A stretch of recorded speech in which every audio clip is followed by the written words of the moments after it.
bienvenidos a todos los asistentes. Vamos a dar a conocer el proyecto Imágenes de Poder o Poder de las Imágenes, una investigación acerca del uso de pinturas y monumentos históricos por diferentes gobiernos en nuestro país y cómo éstas son utilizadas para legitimar posturas políticas, generar identidad cultural y estrategias de comunicación masivas para la emisión de mensajes a la nación, decretos de emergencia y conferencias de prensa. Este proyecto, Imágenes de Poder o Poder de las Imágenes, está compuesto por los siguientes productos: una exposición multimedia, 5 videos educativos, 5 conversatorios virtuales y una publicación digital de los resultados más adelante con el fondo editorial del UPC. Así comenzamos esta dinámica, esta serie de conversatorios eh, sobre las imágenes en nuestra casa de gobierno.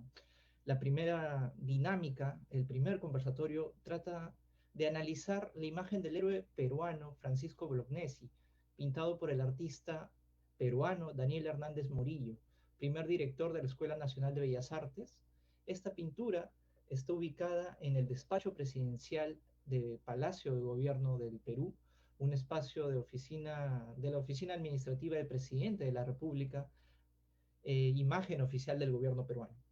Para ello contamos con la participación de un equipo profesional multidisciplinario que aportarán diversos puntos de vista desde la historia del arte, desde la iconografía, desde la fotografía y el periodismo. Así comprenderemos su importancia en nuestra cultura visual contemporánea. Voy a dar pase a Francesca Maruja Tapia Espinosa. Ella es nuestra primera ponente del conversatorio. Es historiadora del arte egresada de la Universidad Nacional Mayor de San Marcos, con estudios de maestría en Historia del Arte Peruano y Latinoamericano, docente de los cursos de Estética, Teorías del Arte Contemporáneo e Historia del Arte en la ENSAT, experiencia en publicación de artículos académicos y edición de libros. Ha dictado conferencias y ponencias acerca de historia del arte moderno peruano en museos y congresos académicos. Damos la bienvenida a Francesca y muchas gracias por estar aquí. Hola Luis, ¿qué tal? Buenas noches con Buenas todos. noches. Muchas gracias por acompañarnos. Vamos a compartir acá las diapositivas para poder empezar. A ver, perfecto. Sí, justo como tú comentabas, Liz, este proyecto de investigación que se está haciendo en el marco de justamente de las celebraciones Puertas al Bicentenario es un trabajo en conjunto del Centro Cultural de la UPC y del Instituto de Investigaciones de Arte Peruano. Ya se viene desarrollando desde hace unos meses atrás y estamos obteniendo muy interesantes resultados que muy pronto vamos a exponerlos en una plataforma visual que va a ser al alcance de todos, ¿no? Justamente para poder reflexionar acerca de este tema tan interesante que es relacionado con el tema de las imágenes, ¿no?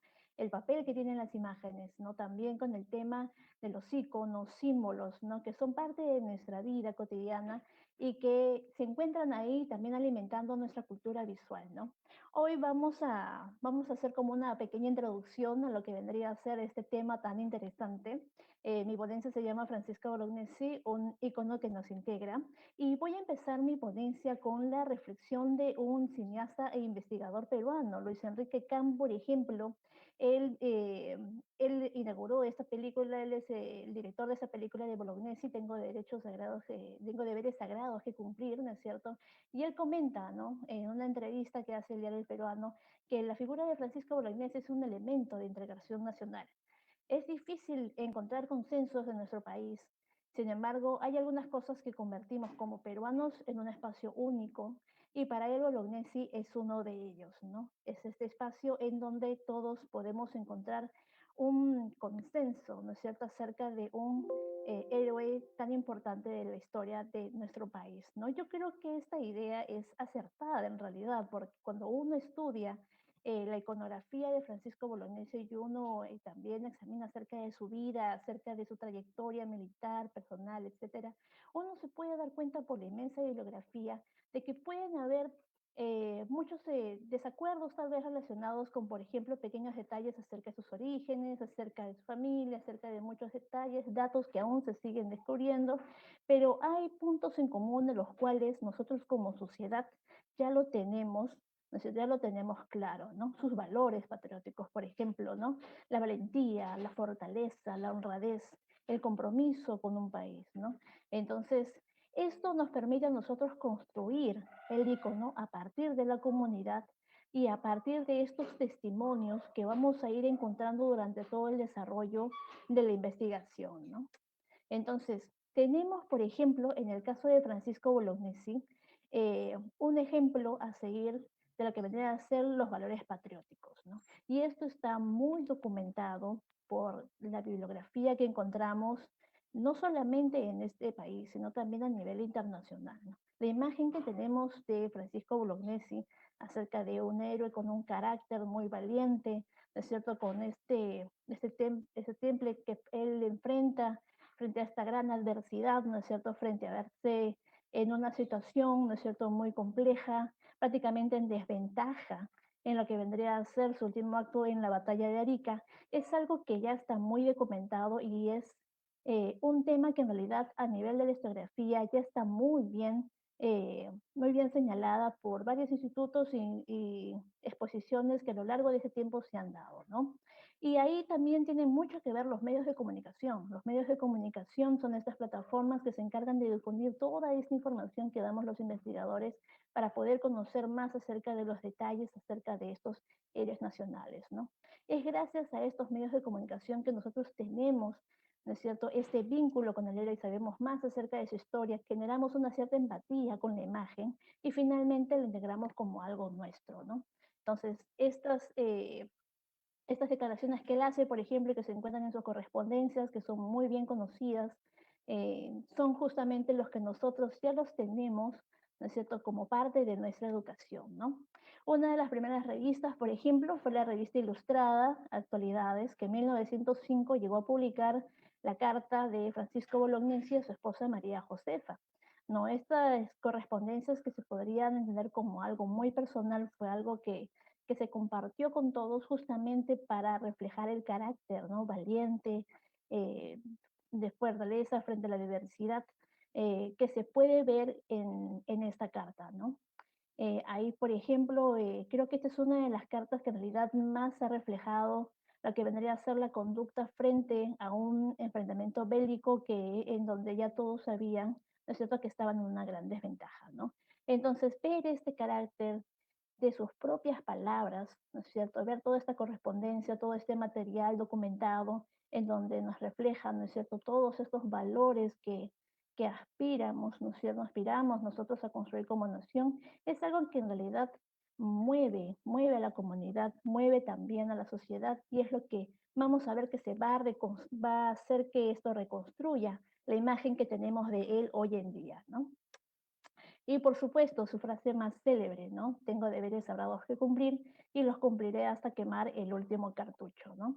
Van a ser todas estas características que van a hacer que la imagen de Francisco Bolognesi ya se quede con nosotros como con estos valores, ¿no es cierto?, los cuales nosotros integramos rápidamente, pero van a haber otros factores también, porque muy aparte de la personalidad del héroe, aparte de su carácter intachable, ¿no es cierto?, de gran honor, también hay algo muy interesante que menciona Carlota Casalino en su tesis doctoral de los héroes patrios y la construcción del Estado-Nación en el Perú, y es que hay muchas características para poder también completar la construcción del héroe, la construcción de la imagen del héroe, ¿no?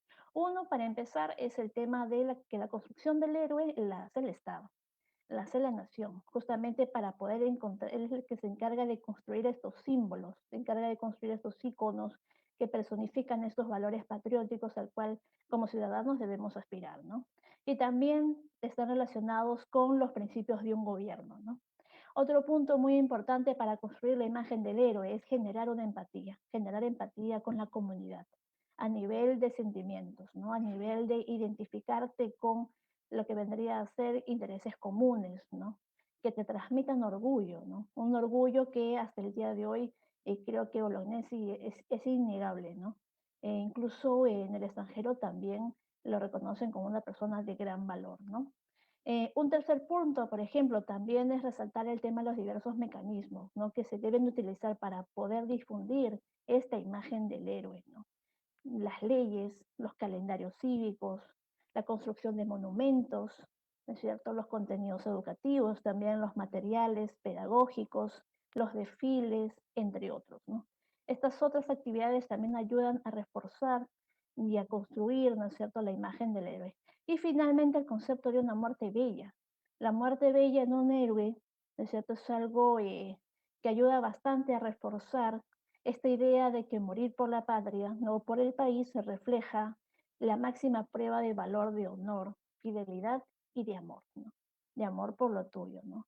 Y en especial con un héroe del cual estuvo frente a una gran adversidad comprobada y no rendirse, no retirarse, ¿no es cierto? Continuar y eso verlo reflejado en sus correspondencias y en toda la documentación que se encuentra es algo que aún genera más este grado de empatía, ¿no? Y esto es algo que vamos a verlo desarrollado en toda su iconografía, ¿no?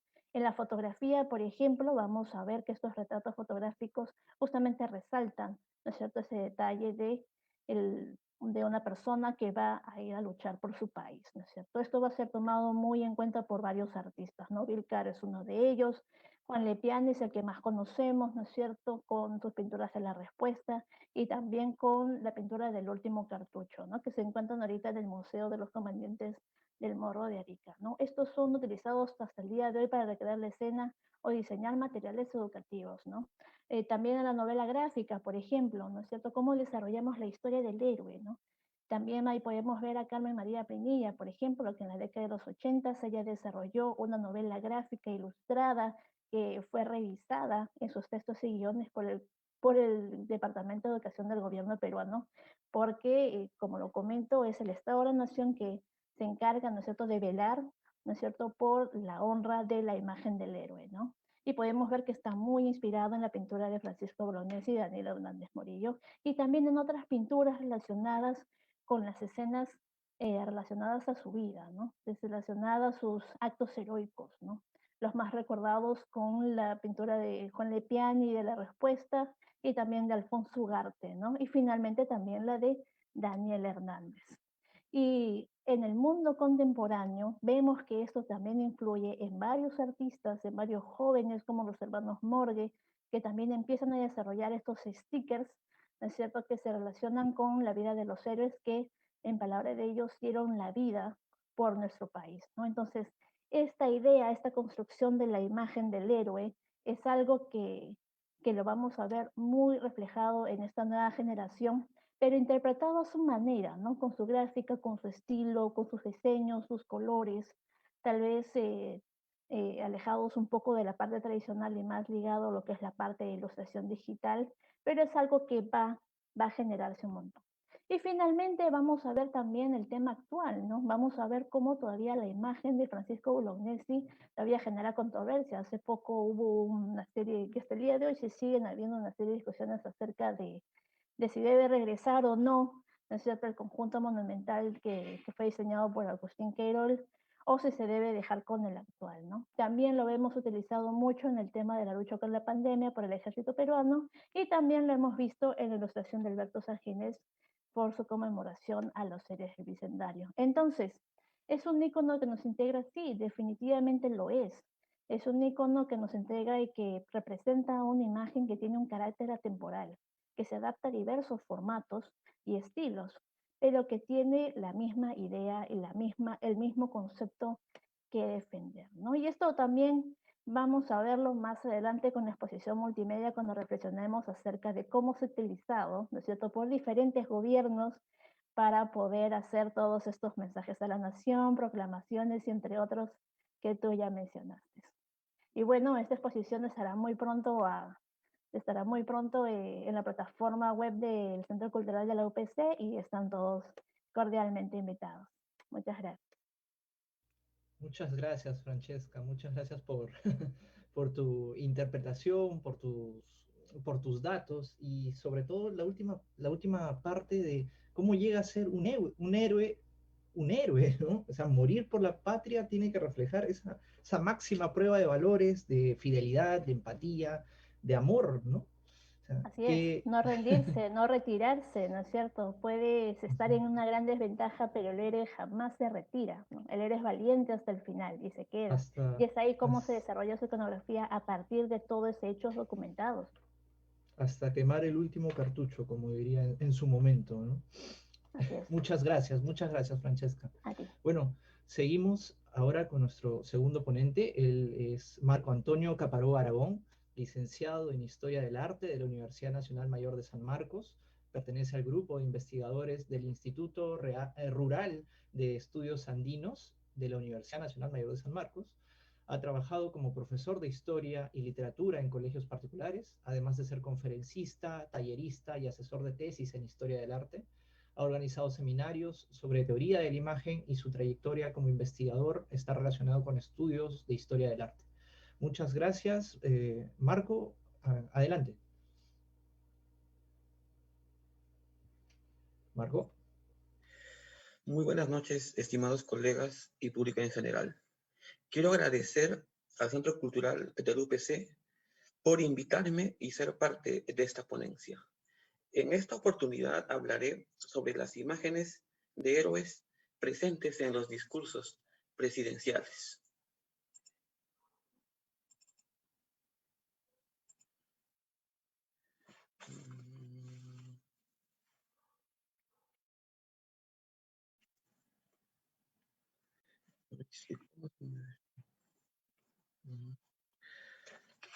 Bueno,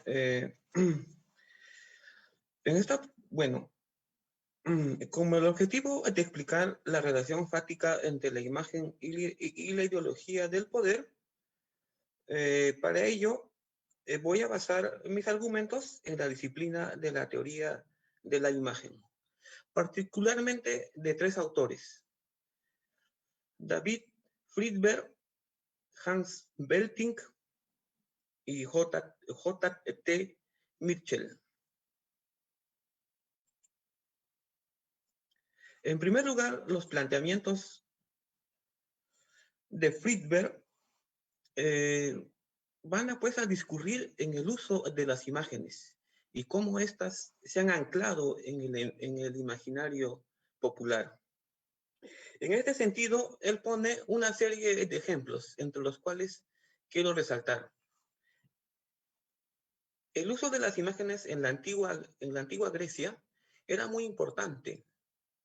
Y él pone el ejemplo de que en una habitación idílica, la imagen necesaria tendría que ser una escena que pues invite pues a desenfrenar las pasiones. En este caso, el discurso pictórico gira en torno a una relación íntima. Otro aspecto que pone el autor es que en la antigüedad las personas creían que las imágenes tenían vida. En este caso, las esculturas aladas que representen a la diosa Victoria eran pues amarradas para que no se vayan de ese lugar. En segundo lugar, el aporte teórico de Mitchell, que se basa principalmente en dos libros publicados. El primero, Iconología, el que viene a ser el estudio de las imágenes gráficas y de las imágenes verbales. En este sentido, el autor discurre sus argumentos en que el verdadero objetivo de la historia del arte es el análisis de las imágenes. Años después publica Teoría de la imagen, en los cuales establece unas jerarquías en cuanto a la producción de imágenes. Hace énfasis en lo que llamamos metaimagen, imagen signo e imagen pictorial. Por último, el aporte de Hans Belting. La importancia radica en que él busca encontrar los orígenes de la imagen, cómo surgen, y llega a la conclusión de que surgen para representar a las personas que no están vivas. En este sentido, surgen a través de las máscaras funerarias. Hecha esta pequeña introducción, pasaré a analizar las siguientes imágenes. En la vida cultural republicana, se pasó a dejar de lado las imágenes religiosas en detrimento de las figuras que dignificaban a los hombres y que dieron su vida por la patria en circunstancias de guerra por la independencia. En este sentido, se empezó a construir el imaginario nacional a partir de los héroes. Por ello, se han seleccionado 3 imágenes. En primer lugar, el retrato del almirante Miguel Grau Seminario, que a la postre es utilizado por el presidente Pedro Pablo Kuczynski. Mensaje a la Nación en el 2018. Antes de que sea vacado el expresidente, se dirigió a la Nación, en el cual mantuvo un discurso en el que no cederá ante los chantajes, para el cual utilizó la imagen de Grau. ¿Por qué utilizar la imagen de un héroe del Pacífico?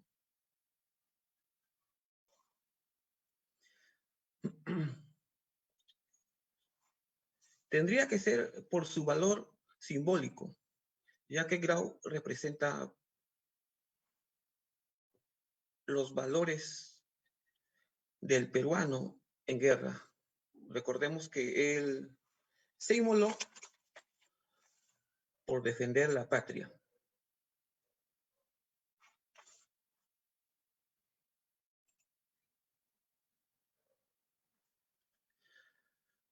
La imagen del mariscal Andrés Avelino Cáceres. Cáceres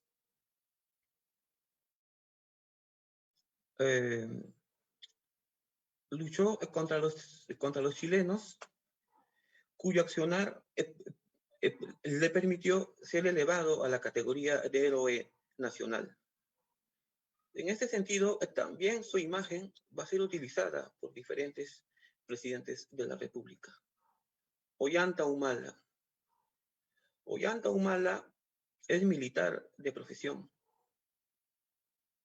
y él se identifica con esta imagen del héroe que pertenece al Ejército Nacional.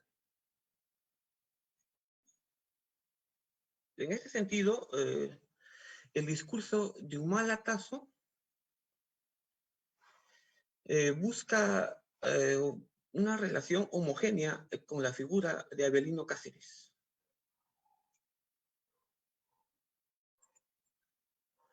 Lo mismo,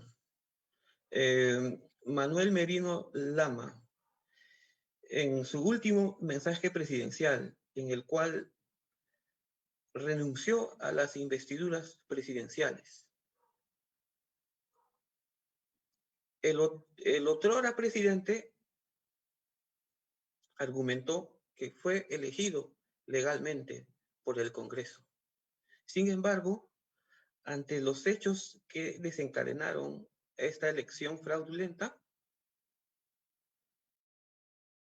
y que tuvieron un desenlace fatídico, él decidió renunciar. Sin embargo, la imagen que nos presenta en el fondo es muy importante, porque él busca legitimizarse a través de la imagen de Avelino Cáceres.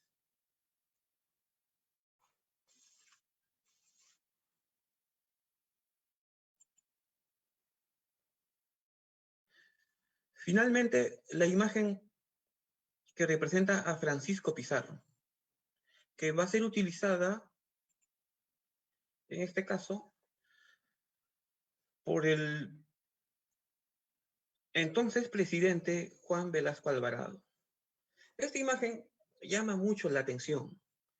Además de ser pintada por Daniel Hernández, nos deja un mensaje curioso. Releyendo textos de Mircea Eliade, he llegado a la conclusión de que, más allá de representar un personaje de origen hispano en nuestra cultura, la importancia radica en la armadura que lleva este personaje. Eliade hace referencia a que el hierro era trabajado y representaba a los hombres que traían la ciencia y la tecnología. En este sentido, el discurso de Juan Velasco Alvarado nos quiere dar ese mensaje.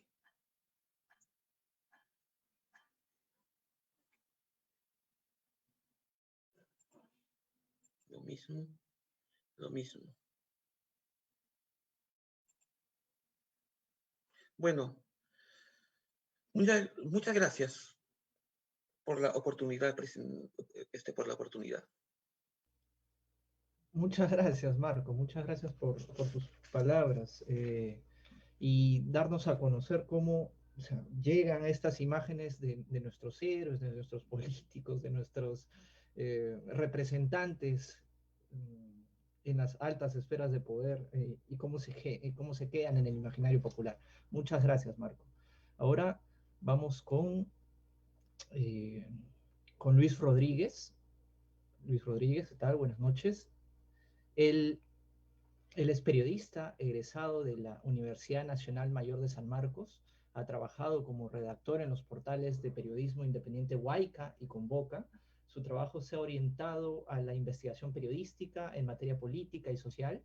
Además, se ha desempeñado como realizador de podcast para ambos medios. También fue conductor del programa Café con Boca en ANP Radio, la radio de la Asociación Nacional de Periodistas del Perú. Muy buenas noches, Luis. Adelante. Muy buenas noches, tocayo, Luis Cáceres. ¿Qué tal? Muchas gracias a la organización de este evento por la oportunidad de poder estar aquí, de poder compartir con todos, todas y todos ustedes que están en esta noche aquí en esta transmisión en vivo. No sé si será posible que se me pueda permitir compartir pantalla. Ahí está, creo que sí. Muy bien.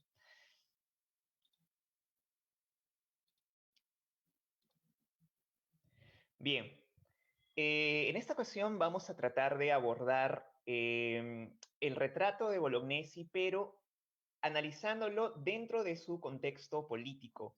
Y vamos a ver dos momentos justamente de este contexto político. El primero es en el cual se desarrolla Bolognesi como tal, el héroe como tal, y el segundo es la producción, la realización de este cuadro, que estamos hablando del periodo del oncenio de Leguía, estamos hablando del periodo en que se está celebrando, festejando el centenario de la independencia. Entonces, este retrato de Bolognesi, además de su valor artístico, también se le estaba dando un valor político, se le estaba dando una utilización política en el mejor sentido de la palabra. Entonces, vamos justamente a analizar algunos de estos puntos, pero vamos a tener esto como punto de partida. El punto de partida es el siguiente, y probablemente todos lo recordamos porque todavía está un poco fresco en la memoria. El 28 de julio del año pasado, más o menos a la medianoche, la página de Facebook oficial de la Presidencia del Perú publicó una serie de fotografías de actividades protocolares del entonces presidente de la República, Martín Vizcarra. Pero hubo una imagen en especial que particularmente llamó la atención. Y esta imagen justamente es la que aparece aquí en la diapositiva, la de Martín Vizcarra junto al cuadro de Bolognesi. o en este tipo de superposición, ¿no? Pero más allá de la fotografía, lo que llama la atención o donde me quiero detener es a los comentarios que suscitó la fotografía en sí. De hecho, la publicación tenía una frase. Esa frase era, para afrontar los momentos más complejos, es necesario recurrir a los rasgos más valiosos de las principales figuras de nuestra historia.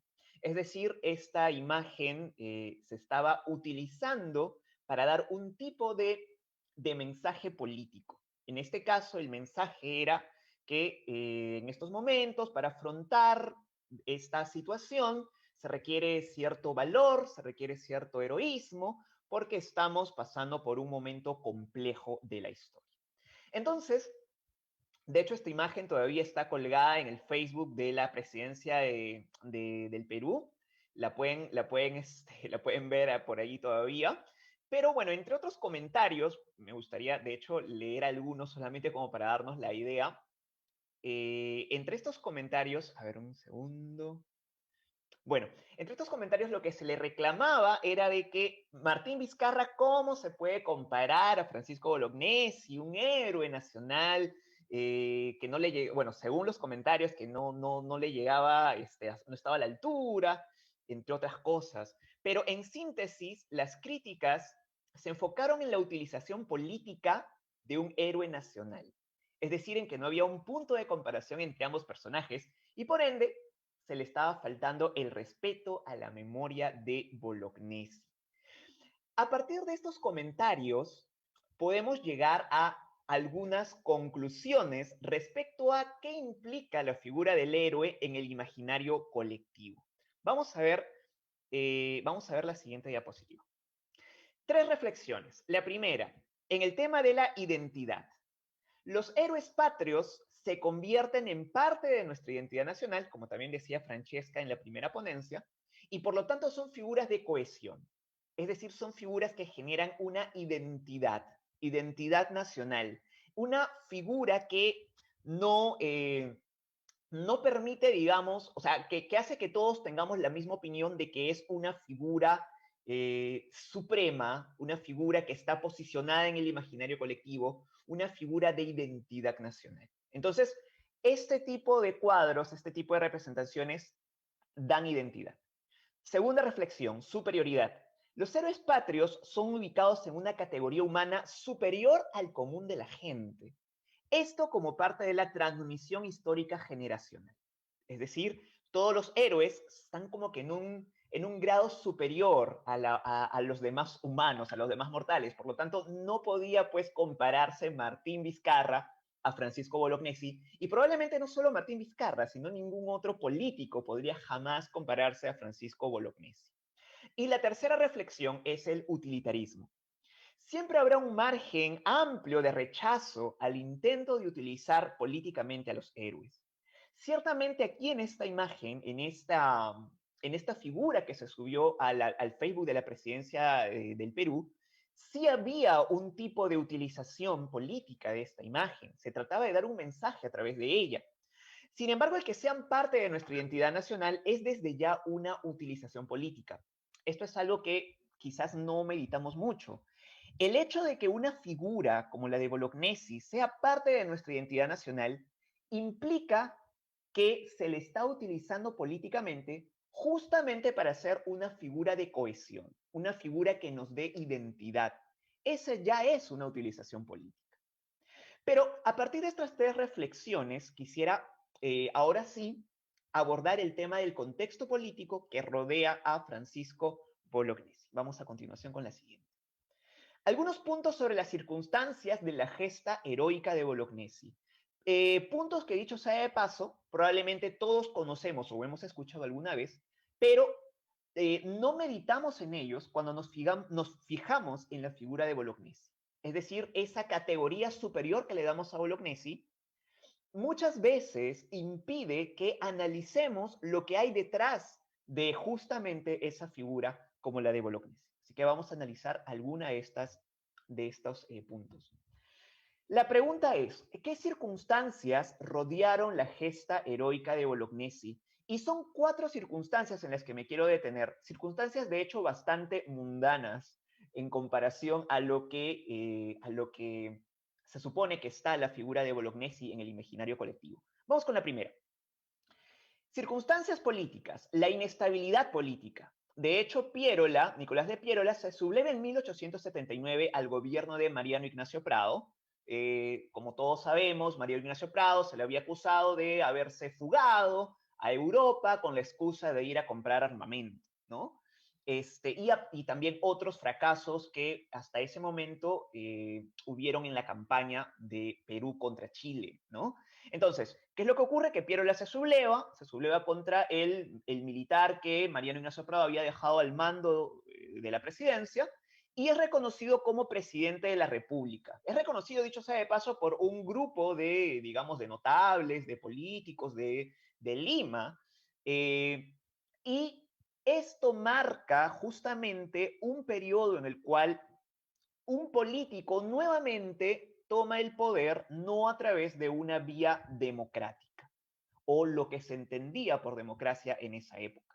Entonces estamos hablando de un periodo de inestabilidad política, que justamente es uno de los puntos en contra a la campaña que en ese momento estaba realizando el ejército peruano. Y Francisco Bolognesi lo reconoce. Justamente en la carta que Francesca en la primera ponencia mencionaba, Bolognesi pues les daba responsabilidad política a los resultados que estaban habiendo en la guerra en ese momento. Número 2, estado empírico. Y quiero tomar esta frase o este concepto de Jorge Basadre en su Historia del Perú. Él considera que el Perú estaba en ese momento en un estado empírico. La pregunta es, ¿seguiremos en un estado empírico? ¿A qué se refiere con estado empírico? Jorge Basadre dice, un estado empírico es un estado inauténtico, frágil, corroído por impurezas y por anomalías, con un presidente inestable, con elecciones a veces amañadas, con un Congreso de origen discutible y poco eficaz en su acción, con una democracia falsa. ¿Y por qué menciona Basadre que estamos o que en ese momento se estaba en una democracia falsa? Porque él decía que pese a que habían pasado 100 años de la independencia del Perú, todavía no se había logrado que los peruanos de la sierra, de la selva, se formen parte justamente de la supuesta democracia. Por lo tanto, Basadre hablaba de una democracia falsa. Entonces la pregunta es, ¿qué tanto ha cambiado esta situación que describe Jorge Basadre con la que actualmente, 100 años después del centenario de la independencia, nos toca vivir en este 2021? Obviamente esta es una pregunta en la que todos deberíamos reflexionar. Tercer punto, y voy a tratar de acelerar un poco, Francisco Bolognesi es un héroe en el sentido clásico del término.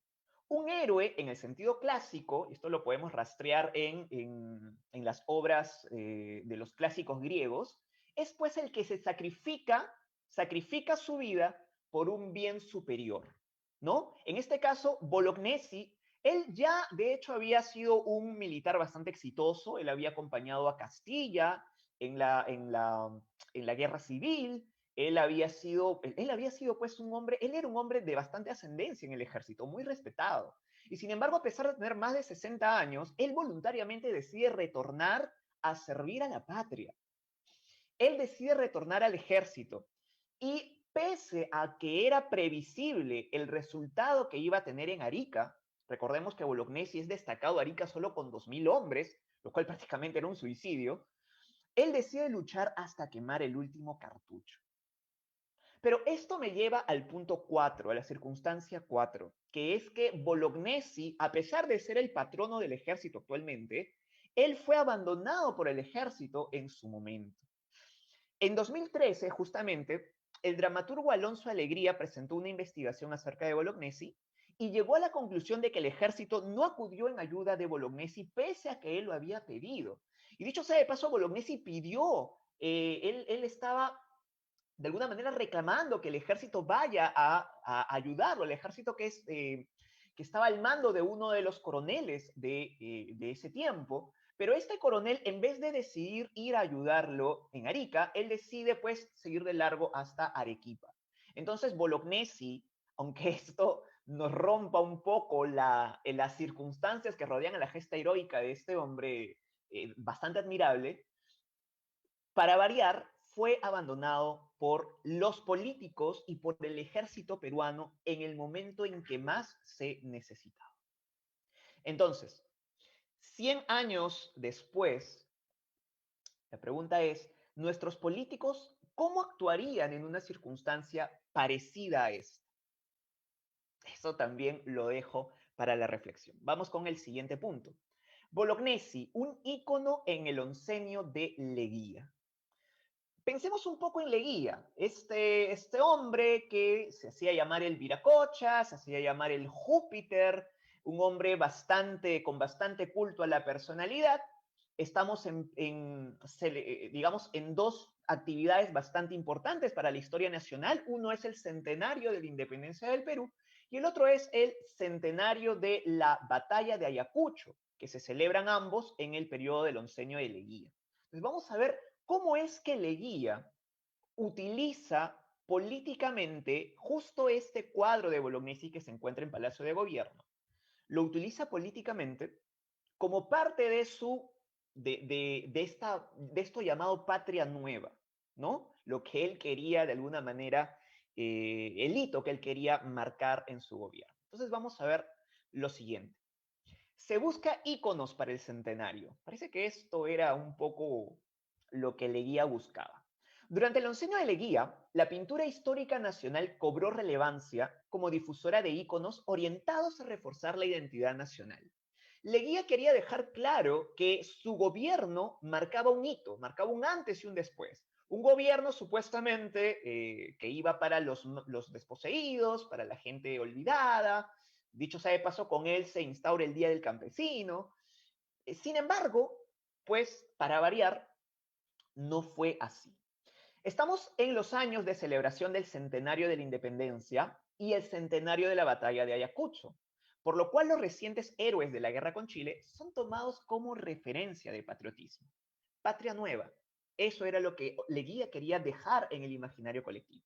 Entonces la pintura de Francisco Bolognesi, realizada por Daniel Hernández, corresponde a este periodo, por lo cual el trabajo artístico debe analizarse a la luz de este contexto, no solo como producto cultural en sí, sino como instrumento destinado a un fin político. En este caso, el fin político es, pues, legitimar todo lo que rodeaba, todas las circunstancias que rodeaban a Leguía y a su gobierno, ¿no? Como estas reelecciones, como este cambio de constitución, que seguramente también nos suena parecido a lo que estamos viviendo 100 años después. Entonces, ¿cómo era el contexto político del centenario de independencia? ¿Qué era lo que ocurría hace 100 años? Primero, Leguía da un golpe de Estado a José Pardo en julio de 1919.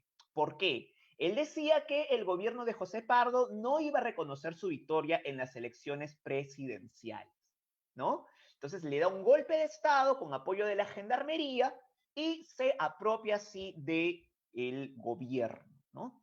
Entonces, él asume como presidente provisorio y disuelve el Congreso y convoca a plebiscito para decidir reformas constitucionales a la Carta Magna de 1860. Dicho sea de paso, la constitución más larga que hemos tenido en nuestra historia, la de 1860. Entonces, él da un golpe de Estado, lo proclama como presidente provisorio, disuelve el Congreso y convoca un plebiscito para que se redacten reformas constitucionales, es decir, cambio de constitución. También se elige a los representantes en estas elecciones de la Asamblea Nacional. En diciembre de 1919 se aprueba la nueva constitución y se promulga el año siguiente, es decir, 1920, el centenario de la independencia llegaba con una nueva constitución. Entonces la Asamblea Nacional, que había sido elegida también en este plebiscito, proclama presidente de la República Leguía en octubre del 19. Entonces, tras las reformas constitucionales, ¿qué es lo que ocurre? Que Leguía se reelige 2 veces más en el cargo, ¿no? Interpretación auténtica. En 1924 y en 1929. Es decir, era una constitución tal como él la necesitaba, subordinada a sus intereses. ¿Qué más ocurre en este gobierno? ¿Qué otras características hay en este centenario? Que se restringe la libertad de expresión, las imprentas del diario El Comercio y el diario La Prensa son asaltadas y el diario La Prensa es confiscado. Además, a nivel económico, el Perú entra a un grado alto, a un grado bastante fuerte de dependencia del capital extranjero. Recordemos los empréstitos a los bancos norteamericanos.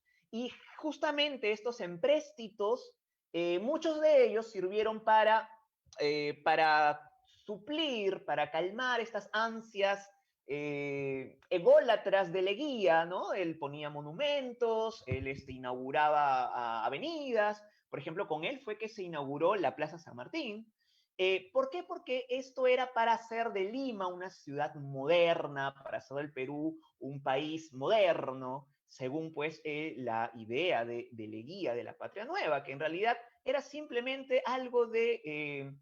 era simplemente una careta, era algo superficial, porque no se estaban abordando de manera radical los verdaderos problemas que en ese tiempo tenía el país.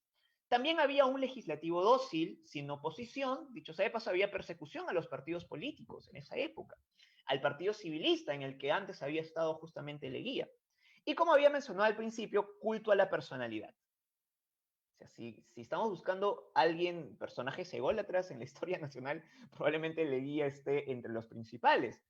De hecho, el Parlamento le otorgó el título de prócer de la República en 1928. Se le conoce como el gigante del Pacífico, como el Júpiter presidente, como el Viracocha. Eso fue lo que, o así fue como nos encontró el centenario de la República.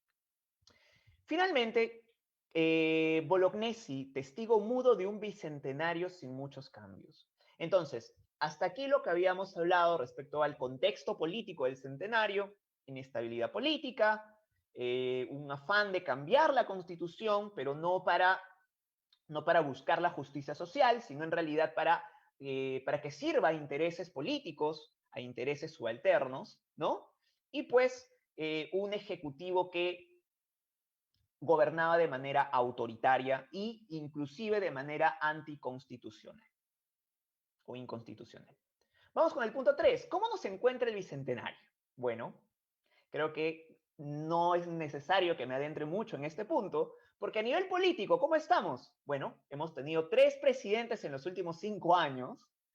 Hemos visto casos dramáticos, vergonzantes de corrupción en todo nivel. Además, a juzgar por las elecciones de abril, hay una apatía por la política. De hecho, se de paso, la tercera parte de los electores hábiles no acudió a votar. Y este es el índice más alto de los últimos 25 años. Ahora, ciertamente podríamos decir que es por la pandemia, que se ve por la pandemia. Bueno, sí, es un factor que juega también, que juega de manera importante en estos resultados, pero hay como que esa sensación de que todo es lo mismo, de que nada va a cambiar, de que todos mienten, de que todos son corruptos.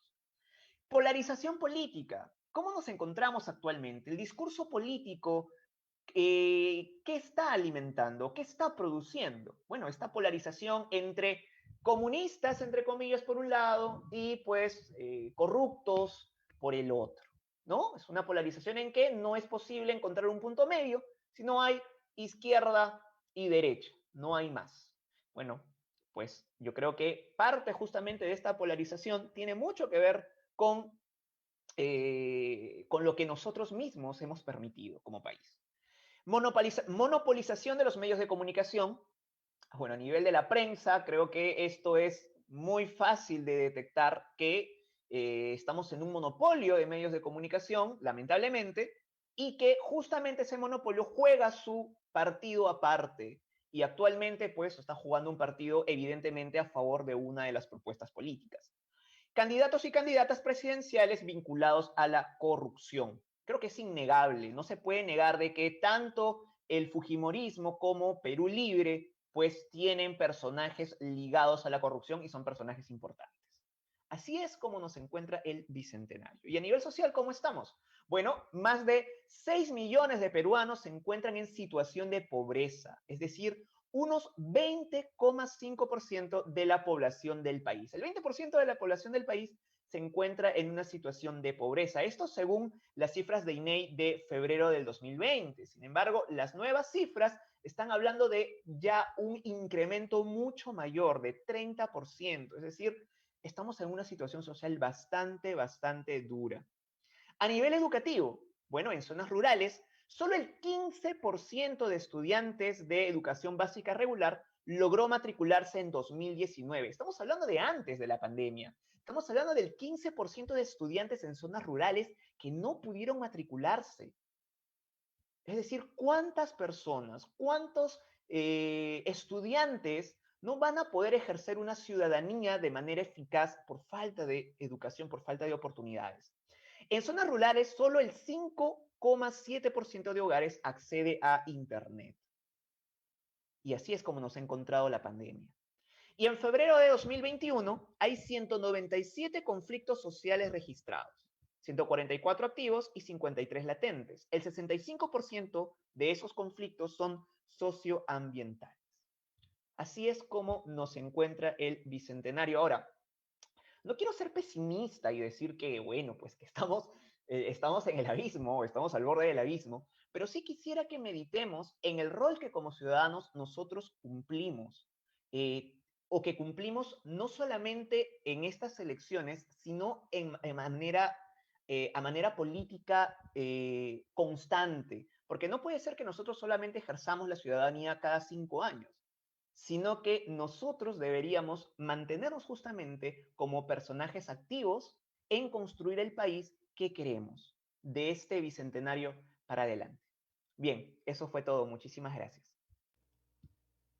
Muchísimas gracias, Tocayo, por tus comentarios, por esa síntesis de 100 años que has hecho y alrededor también del personaje que es Bolognesi, ¿no? Esas circunstancias que rodearon a nuestro héroe, por ejemplo, la inestabilidad política, el estado empírico y cómo se construye en todo sentido ese clásico que es hasta ahora. En conclusión, nuestra historia se repite cada cierto tiempo, ¿no? La pregunta es, ¿quiénes son ahora nuestros héroes del Bicentenario? ¿Quiénes son esos íconos? ¿Cuáles van a ser esos íconos? Muchísimas gracias otra vez por tu tiempo, por tus palabras. Y ahora vamos con Andrés Valle Echevarría. Él es fotógrafo peruano egresado del Centro de la Imagen. Su experiencia profesional se ha desarrollado en el campo de la fotografía periodística, en medios de comunicación como el Grupo El Comercio y Agencia Andina, donde actualmente se desempeña como coordinador en el área audiovisual. Durante los años 2015 y 2016 fue encargado del área de fotografía del Congreso de la República, para luego pasar a liderar el equipo oficial de fotografía del despacho presidencial durante los años 2016 y 2020, un periodo de tiempo importante para entender nuestra política peruana en la actualidad. Dale, Andrés, muchas gracias, buenas noches. Gracias, Luis. A ver si me da un minuto, voy a compartir primero mi presentación.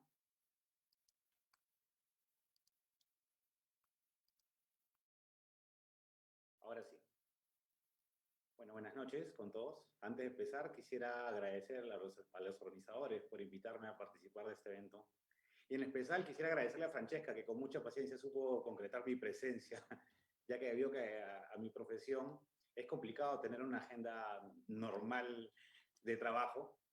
Y para mí ha sido muy interesante escuchar las ponencias de ustedes y los análisis realizados alrededor de la imagen de Francisco Bolognesi, ¿no? Yo quisiera empezar con un análisis un poquito más general por mi experiencia trabajando en el área de comunicaciones del despacho presidencial, que me parece que es muy importante para que ustedes puedan entender cuál ha sido el proceso para poder obtener estas imágenes de las que estamos hablando en algunos de los casos, ¿no?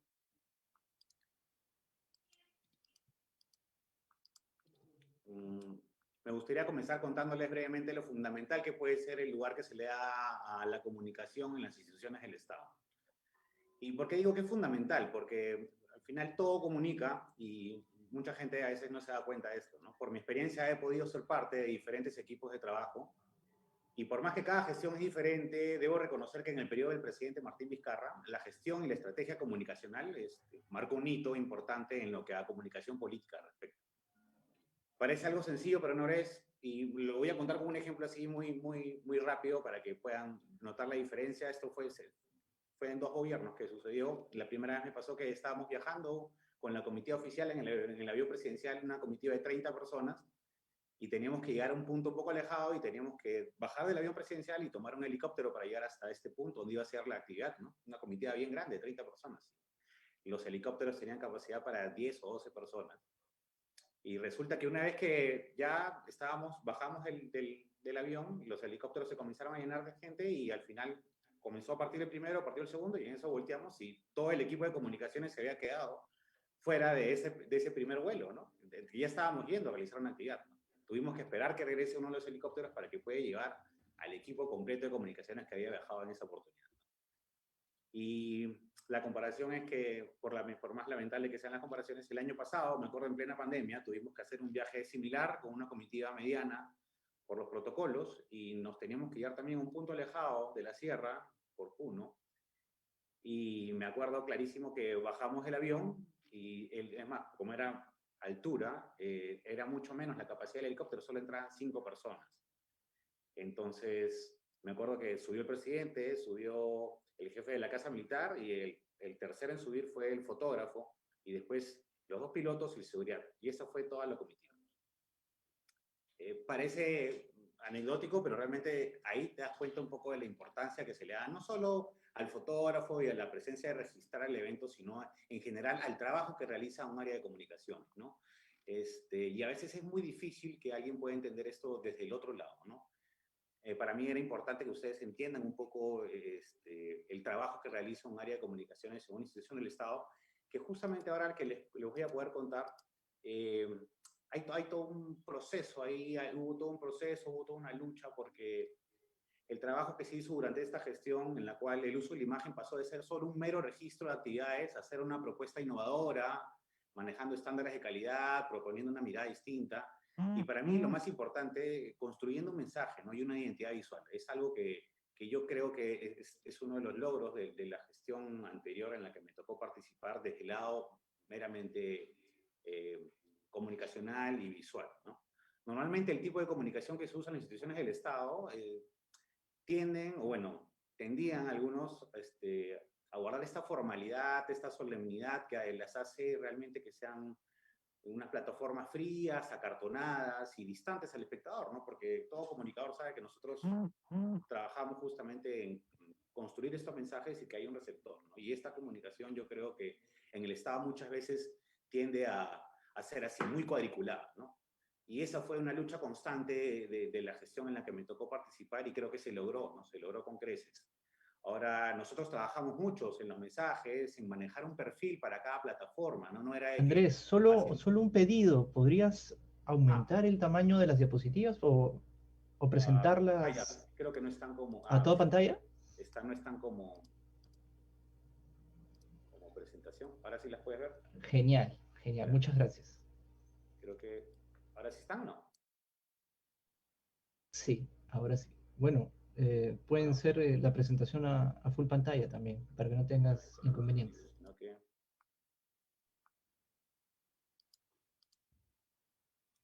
Excelente. Ya, dame un segundo. Me desordené un poquito, dame un segundito y lo vuelvo a poner. No.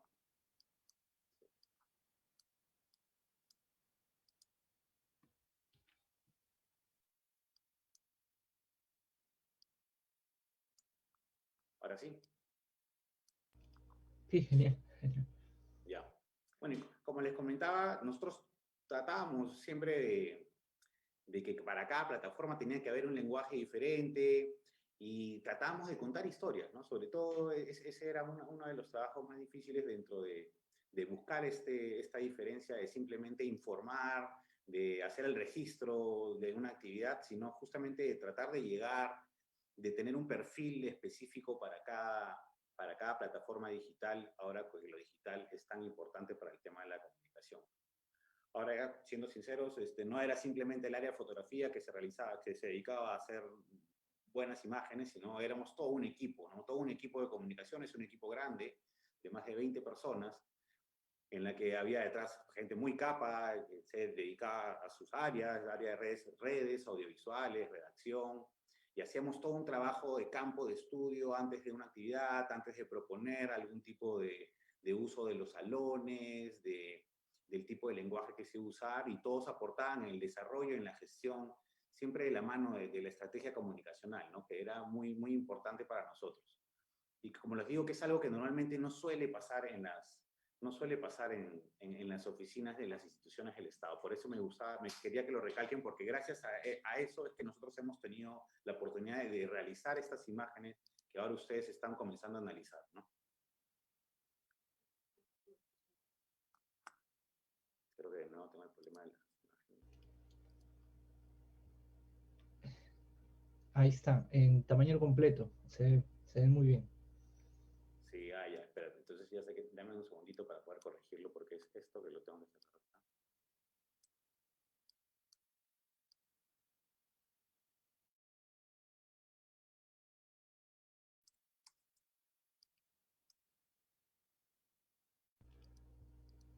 Pero cuéntanos sobre la experiencia de ser el fotógrafo oficial del despacho presidencial.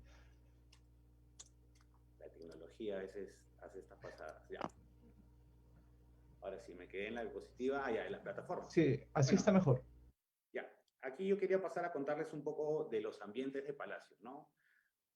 Porque a veces, bueno, cuando el que ha podido visitar a Palacio conoce un poco los ambientes generales, pero en Palacio, así como tenemos el salón, bueno, el retrato de Francisco Bolognesi que se encuentra en el despacho presidencial, que es un despacho que es justamente la oficina principal, el presidente que está dentro de un área que normalmente no es visitada por las personas que van a Palacio.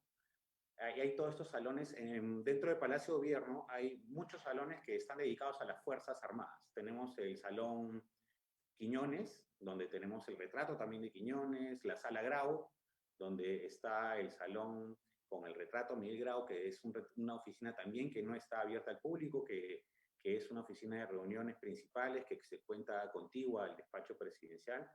De ahí está el Salón Cáceres, donde está el retrato del Brujo de los Andes, que es un salón que antes fue un cine y que tiene una muy buena iluminación. Lo usamos muchas veces para muchas actividades justamente por su buena iluminación. Está, bueno, el gran comedor, que después del patio principal es uno de los salones que tiene mayor capacidad para realizar eventos dentro del Palacio, y donde a raíz de la pandemia, no sé si ustedes pudieron seguir las conferencias que se hacían al mediodía, se realizaban en este salón, porque debido a su gran capacidad, los consejos de ministros que se realizaban en un salón, en un segundo piso, se tuvieron que trasladar a esta sala grande, y después de concluidos los consejos de ministros, aquí era donde se daban las conferencias de prensa. Ahora, este es el lugar donde se encuentra el retrato de Francisco Bolognesi, y es el despacho del presidente, ¿no?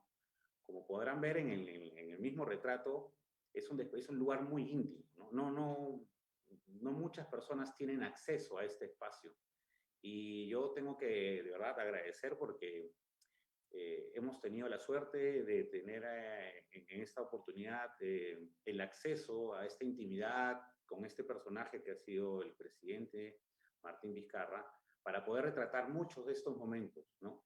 Muchos de estos momentos, ahí como lo pueden ver, está despachando, no era ninguna actividad, no era ninguna entrevista, ¿no? Y eso es algo que sí me gustaría comentarles, porque justamente viendo un poco imágenes de otros gobiernos, muy pocas veces se ha usado esta sala para actividades, para conferencias, para entrevistas, o se han visto retratadas en imágenes, ¿no? Por eso para mí era importante que ustedes puedan entrar un poquito en el contexto y puedan ver dónde está esta imagen y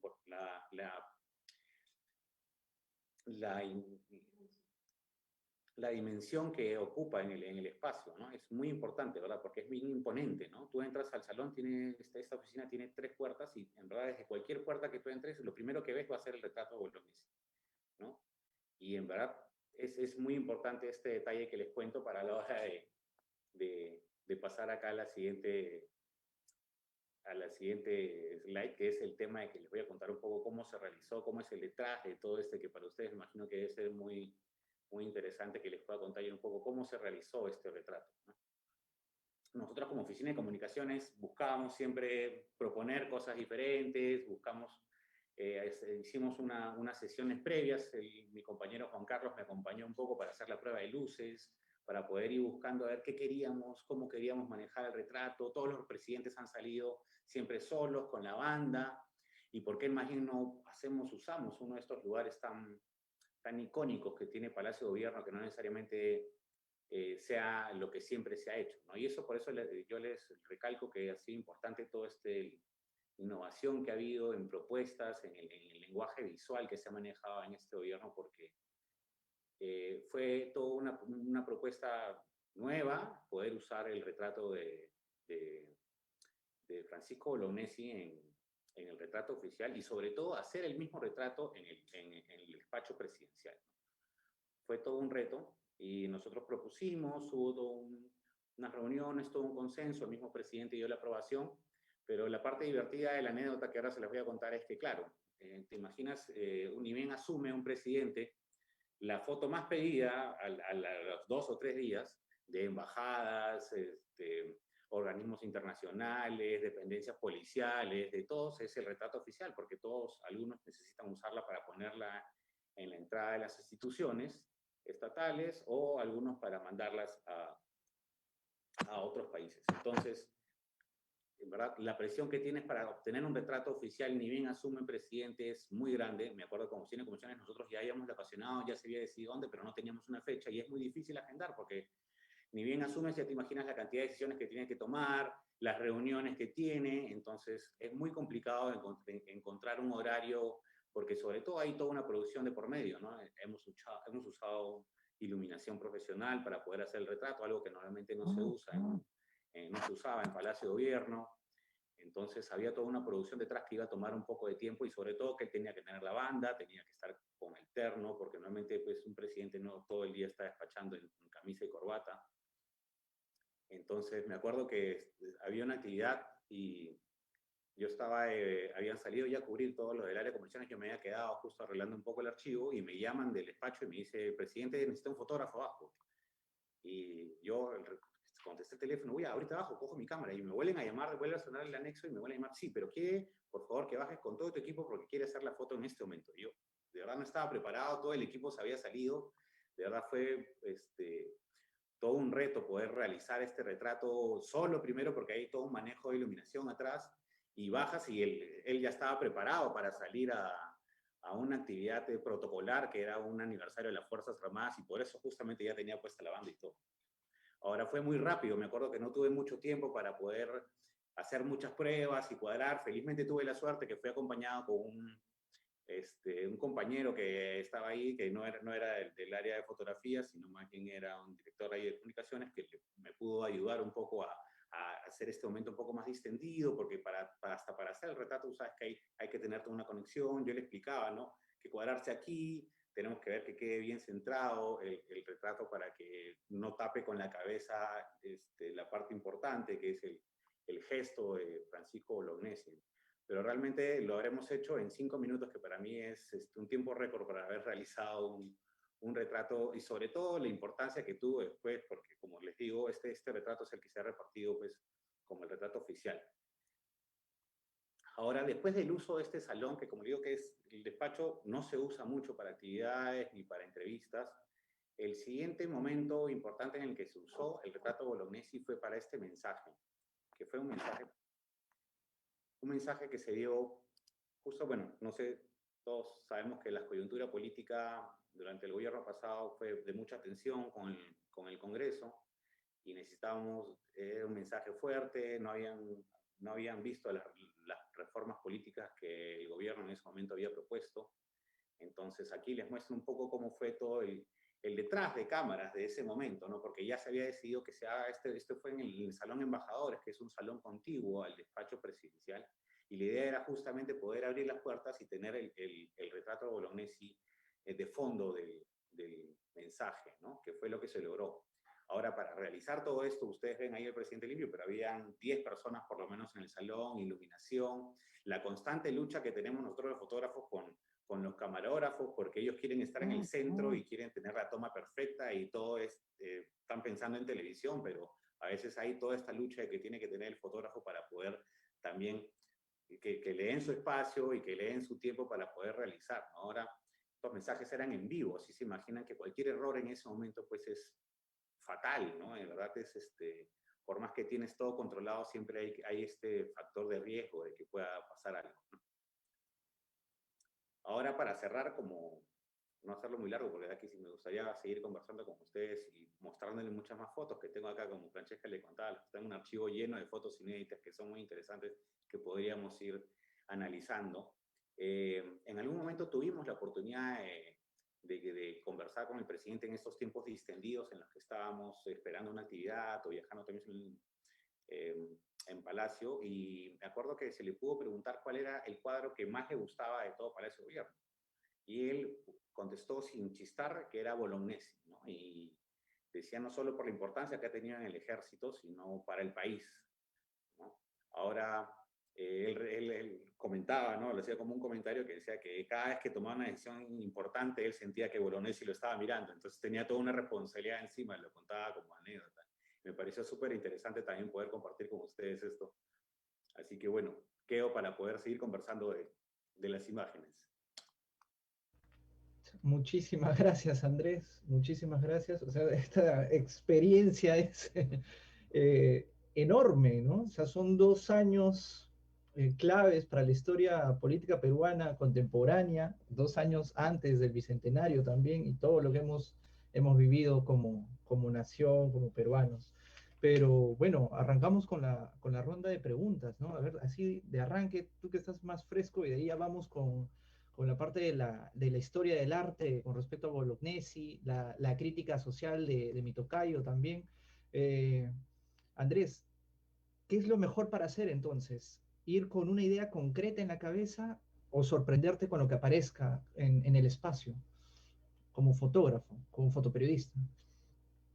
Bueno, yo siempre voy a preferir lo que uno encuentra en la situación, en el momento. Creo que esa es parte de este olfato que vas desarrollando en el fotoperiodismo, ¿no? A veces lo muy planificado no sale como uno quiere y a veces no llegas a transmitir, no hay esta conexión. Está siempre el tema de encontrar algo posado, que no es lo que un fotoperiodista busca, ¿no? Yo creo que siempre que lo importante es que uno con la experiencia va desarrollando esta habilidad de poder mirar de una manera distinta, tal vez una situación cotidiana y poder encontrar estos detalles que hace justamente que uno pueda plasmar lo que tiene, ¿no? Lo que tiene detrás. Eso me parece lo más importante. Francesca, ¿tú quieres añadir algo? ¿Sí? ¿Francesca? Sí, justo no escuché muy bien la última parte. Se perdió un poquito el tema. A ver si me puedes actualizar, por favor. Ah, tu audio, disculpa, tu micrófono. Aquí está. Ah, Bueno, ok. son detalles del mundo digital.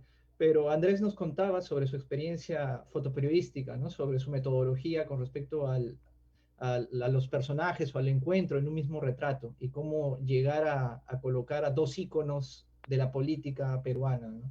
Pero vamos por eso, por definir los íconos, ¿no? En la historia del arte peruano, o sea, ¿qué más, qué figuras, qué bibliografías alrededor de Bolognesi tú nos recomendarías, Francesca?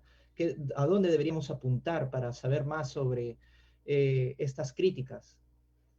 Bueno, en el tema de la historia de la imagen, por ejemplo, el estudio de las imágenes de los héroes, tanto de la República como de los héroes por la Guerra del Pacífico, están muy bien documentados.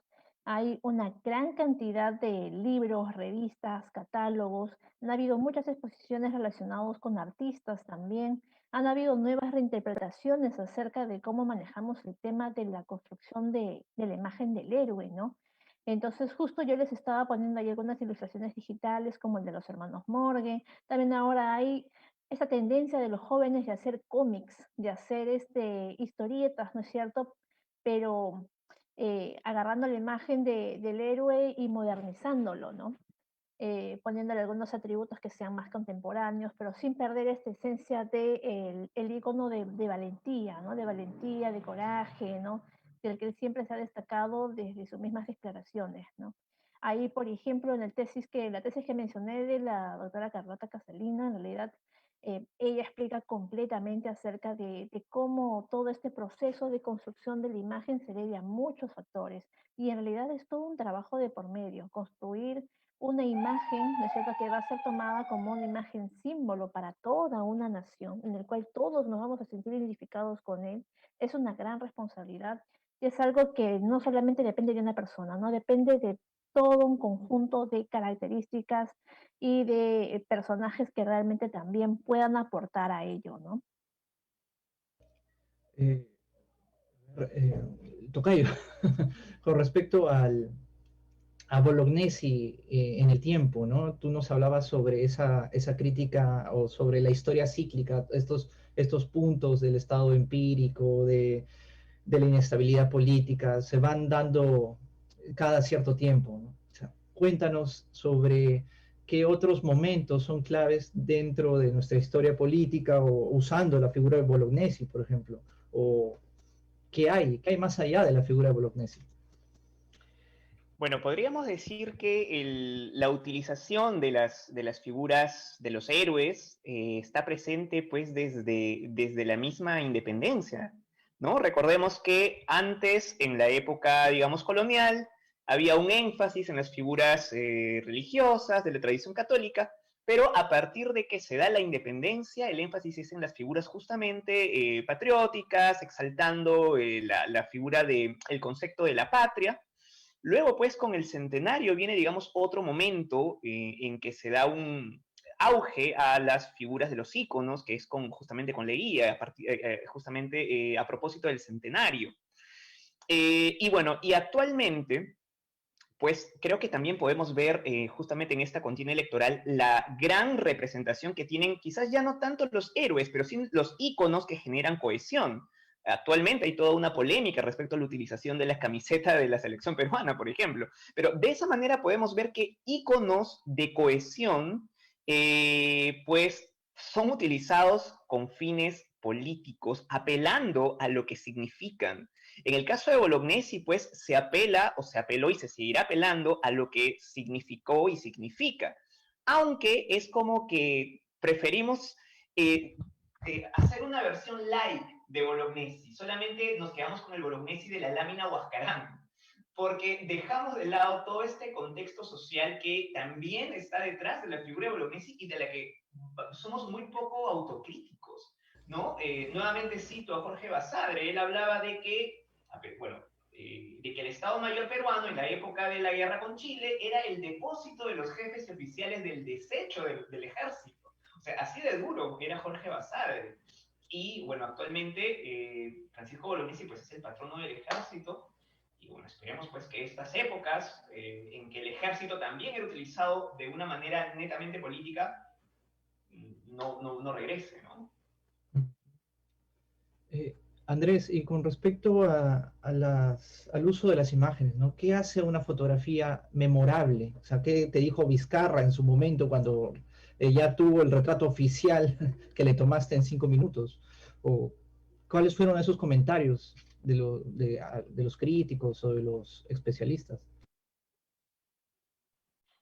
Bueno, Luis, de verdad ese retrato a mí me ha generado bastante, me han buscado de muchos lugares para preguntarme cómo se realizó, ¿no? Sobre todo más allá de la relevancia de esta formalidad de tener que ser un retrato oficial, que es la representación de un presidente y que se pereniza en el tiempo, era por justamente lo que les comentaba, que es la primera vez que un presidente usa un héroe de fondo en un retrato oficial, ¿no? Y esa diferencia creo que fue justamente lo que ha hecho que este retrato marque este antes y después de uso de estas imágenes. Por eso me parece muy importante. Bueno, personalmente sí tuve la oportunidad de llevar el retrato al despacho y quedaron muy contentos, sobre todo porque hubo todo sabes que el tema a la hora de encuadrar, de mirar la luz y sobre todo el momento como se dio, fue tan rápido que de verdad ni yo estaba ese momento que tú disparas y disparas y disparas y después ya te sientas en la computadora con tranquilidad a virar bien, porque a la hora de hacer una foto tienes que tomar en consideración muchos temas, ¿no? El tema de que los ojos cerrados, que si el pelo está bien puesto, que si la banda está derecha, que si la luz está entrando bien, que si... No olvídate. Entonces, todas esas decisiones del momento que las tuve que tomar muy rápido, ¿verdad? Pude ver felizmente que se plasmó tal cual yo lo tenía en la cabeza, ¿no? Logramos el objetivo. También ciertos presidentes tienen sus gustos por ciertos héroes. Por ejemplo, Ollanta Humala en el fallo marítimo de La Haya estuvo delante de Andrés Avelino Cáceres, ¿no? Como esa exalzar el poder, ¿no? Que ganamos, entre comillas. De verdad, y me da curiosidad porque en una de las presentaciones, si mal no estoy, vi una foto de PPK que estaba dando un mensaje a la nación y tenía el cuadro de Grau al costado. Bueno, yo tuve la suerte de estar en ese mensaje y me pareció bien curioso porque en ese momento la idea era usar el fondo de Grau de todas maneras para el mensaje, pero lo divertido fue que en vez de que toda la producción, la cámara, todo se acomode para poder usar el cuadro de Grau, de fondo, porque el cuadro está muy arriba, lo que hicieron fue más bien descolgar el cuadro y bajarlo y ponerlo en el piso para que esté a la altura de la mesa del mensaje. Y fue muy divertido porque de verdad hicieron todo al revés, ¿no? Yo hubiera preferido poner todo el escenario puesto para que el cuadro no se mueva, pero lo que hicieron fue al revés, mover el cuadro y ponerlo abajo para que pueda ser usado en el mensaje, ¿no? Bueno, como artesano de la imagen, tú ya estás en la historia del despacho presidencial con respecto a la fotografía. Para terminar con una pregunta y de ahí pasamos a Francesca, que tiene la mano levantada. ¿Tú crees que en una sola imagen puedes dar a conocer toda una tradición? ¿Toda una potencia histórica? De verdad, todo me parece que muy difícil es poder darle tal vez a una imagen el peso de que tenga que sobre todo por la idea que podemos tener ¿no? de tradición, que es algo muy amplio para sí, yo creo que sí se puede tener en la imagen, podemos tener una idea, podemos hacer un acercamiento, pero tal vez resumir lo que significa una tradición, sobre todo porque somos un país pues que muy cargado de tradiciones y de diferentes lugares. De íconos, ¿no? Entonces es muy amplio el tema tradición, ¿no? Tenemos una historia, un bagaje muy grande y yo creo que sería muy difícil que una sola imagen tal vez puedas tener todo este concepto tan nuestro de tradiciones culturales, ¿no?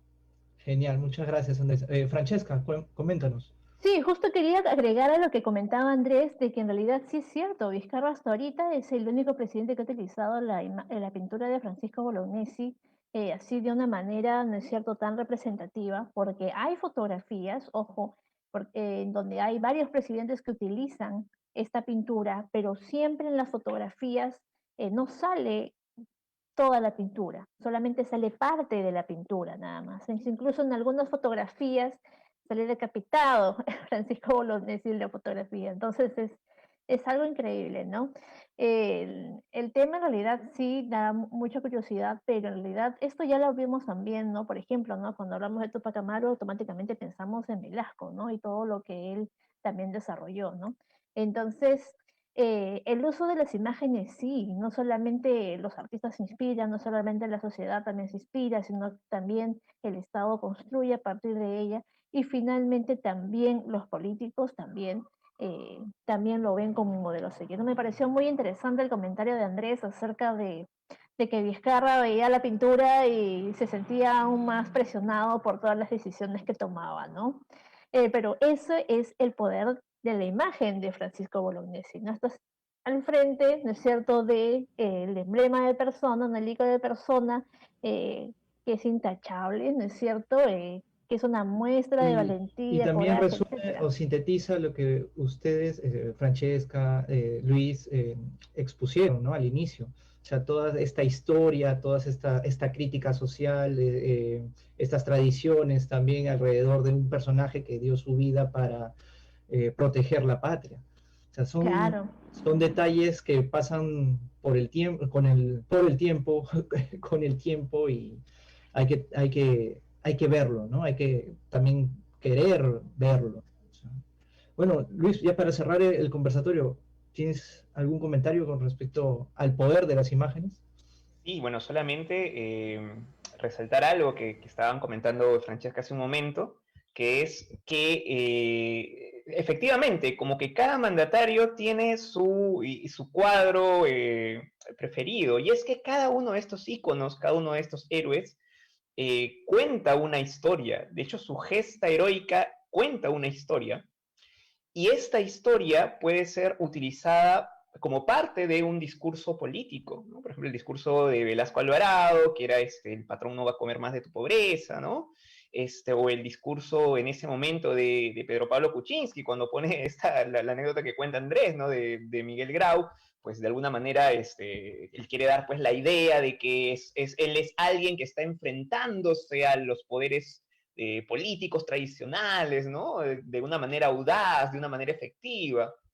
O pues en el caso de Vizcarra, ¿no? De poner a Bolognesi como una figura pues de que está luchando hasta quemar el último cartucho, hasta dar su último aliento contra una situación, bueno, contra la pandemia, ¿no? El momento más crítico que estábamos viviendo. Entonces, cada uno de estos íconos, de estas figuras, implica un mensaje. Y este mensaje, en determinadas circunstancias, puede convertirse en parte del discurso político que cada mandatario le interesa posicionar en el imaginario público, ¿no? Muchísimas gracias Francesca, Luis, Andrés, por este conversatorio amplio, a Marco también, que ha tenido que retirar por fuerza mayor, pero quedamos muy complacidos como institución, como UPC Cultural. Invitamos a todos los estudiantes del proyecto Pasaporte a llenar el cuestionario al final del conversatorio, y los invitamos a al público en general a seguir el proyecto en sus diversos formatos durante estas semanas, durante los próximos días. Muchísimas gracias. Esto sería, no, esto sería todo por el primer conversatorio de Imágenes de Poder o Poder de las Imágenes. Hasta pronto. Muchas gracias. Muchas gracias.